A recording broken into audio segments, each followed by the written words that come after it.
Leyte 4th District Representative Lucy Torres-Gomez loves working with her hands. On Instagram, she has been posting photos of her unique way of wrapping gifts.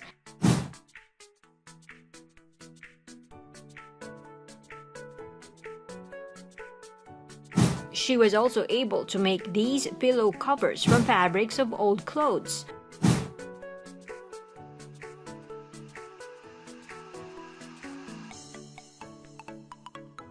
From Instagram, the lady lawmaker takes her talent to another level by starting her own YouTube channel. She calls it Love Lucy.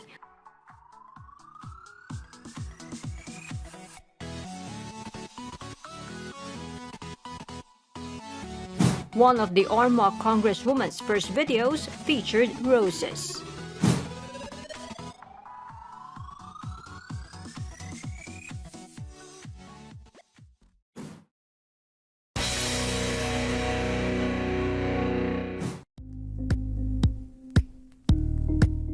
Thank you for watching Politico TV. Please like and subscribe to our channel for more videos.